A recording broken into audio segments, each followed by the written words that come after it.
এবং ভবিষ্যতে ঐক্যবদ্ধ থাকবে ইনশাআল্লাহ। তাই আসুন আমরা এই অনুপ্রবেশকারীদের হাত থেকে নিজেদেরকে রক্ষা করি, দলকেও রক্ষা করি।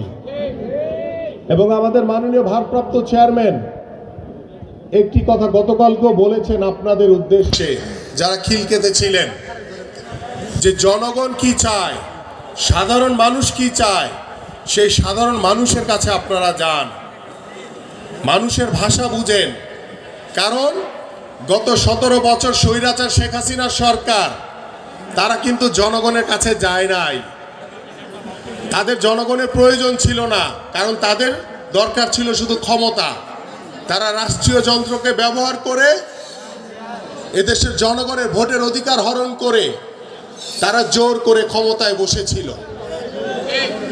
কিন্তু আমরা বিএনপি বিশ্বাস করে বাংলাদেশের জনগণ হচ্ছে সকল ক্ষমতার উৎস।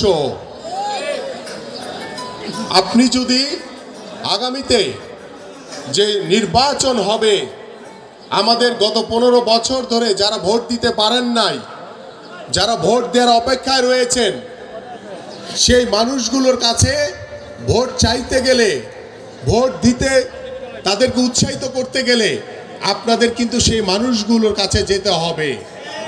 কারণ আগামী নির্বাচন হবে অত্যন্ত কঠিন এবং একটি নিরপেক্ষ নির্বাচন। সে নির্বাচনে আপনারা যদি বিজয়ী হতে চান, আপনাদেরকে এই মানুষগুলোর পাশে যেতে হবে।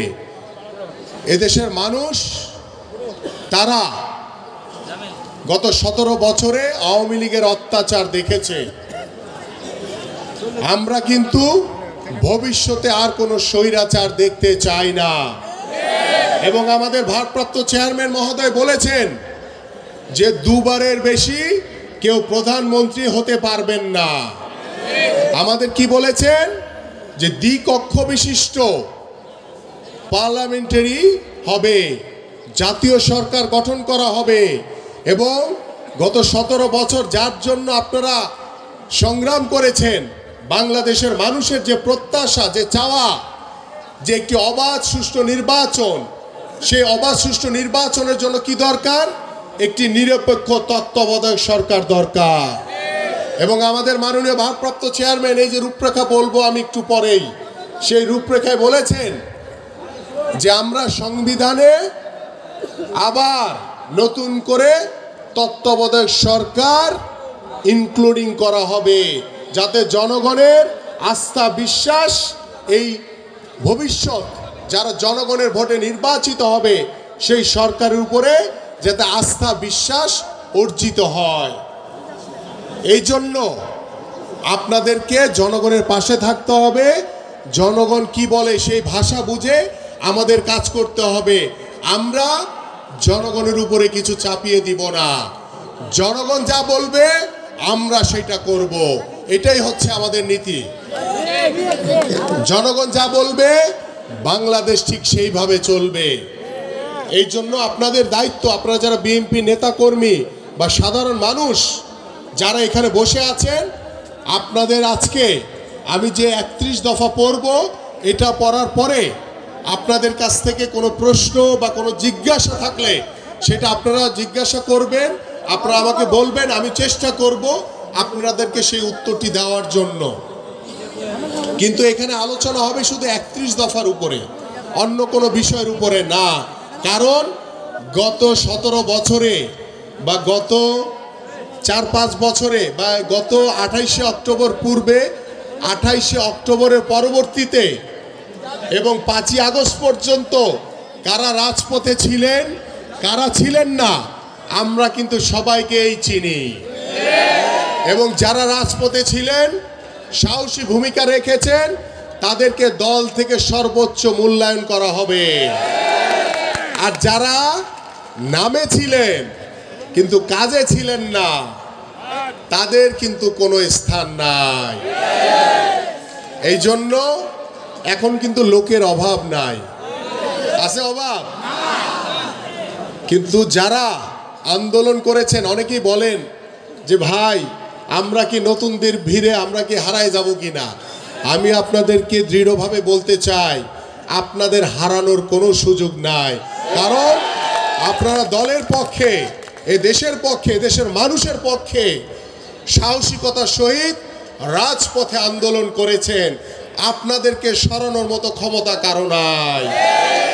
এবং যারা নতুন এসছেন, আপনারা কাজ করেন। রাজনীতি তো একদিনের জন্য না। সাহসী ভূমিকা রাখেন, দলের পক্ষে কাজ করেন, দল আপনাদেরকে বিবেচনা করবে। আমরা সবাইকে নিয়ে কাজ করতে চাই। তাই আসুন, আজকে আমরা যে কর্মী সভার যে মূল লক্ষ্য, সেই লক্ষ্য সম্পর্কে আমরা খুব মনোযোগ দিয়ে আমি যেগুলো পাঠ করব এখন আপনারা শুনবেন। কারণ আমিও কিন্তু আপনাদের কাছে প্রশ্ন করতে পারি, যাতে আপনারা উত্তর দিতে পারেন, তাই না?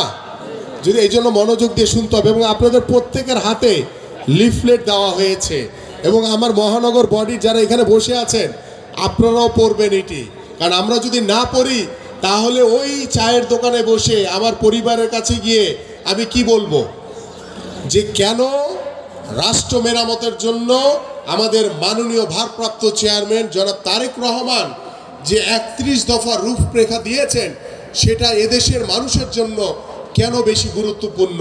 এবং এই 31 দফার ভিতরেই রাষ্ট্র পরিচালনা বলেন, রাষ্ট্র সংস্কার বলেন, সকল বিষয়ে রূপরেখা এখানে দেওয়া আছে। এবং একটি সুন্দর সমাজ, একটি সুন্দর বাংলাদেশ গড়ার রূপরেখা এখানে দেওয়া আছে। আমরা শুরু করতে পারি তো নেতৃবৃন্দ? যাই হোক, শুরু করলাম। বিসমিল্লাহির রহমানির রহিম। রাষ্ট্র মেরামতের রূপরেখা 31 দফা। এই কই গেল? আচ্ছা, ঠিক আছে, ঠিক আছে। রাষ্ট্র মেরামতের রূপরেখা 31 দফা, যা বাংলাদেশের স্বাধীনতা, সার্বভৌমত্ব, রাষ্ট্রীয় অখণ্ডতার এক অনন্য রক্ষা কবচ। প্রশ্ন থাকতে পারে, এমন মেরামত বা সংস্কারের ধারণা কি অপরিহার্য আমাদের জন্য? ভাই, সামনে কথা না বলি আমরা, তাহলে কেউ শুনতে পাবে না, ঠিক আছে? আমরা চুপ থাকি। গত প্রায় 54 বছরে আমরা যেমন দেখেছি অবিস্মরণীয় স্বাধীনতা যুদ্ধ, তেমনি বারবার আক্রান্ত হয়েছি দেশীয় স্বৈরাচারের নির্মম আঘাতে। বারবার আমাদের স্বাধীনতা আর সার্বভৌমত্ব পড়েছে ঝুঁকিতে। আমাদের জাতীয় পরিচয়কে বিকৃত করার অপচেষ্টা হয়েছে। সাধারণ মানুষকে রাজার অধীনে প্রজার অসম্মানজনক জীবন দেওয়া হয়েছে। ভেঙে দেওয়া হয়েছে রাষ্ট্রের সকল কাঠামো। লুণ্ঠিত হয়েছে রাষ্ট্রের সম্পদ, আর জনগণ বঞ্চিত হয়েছে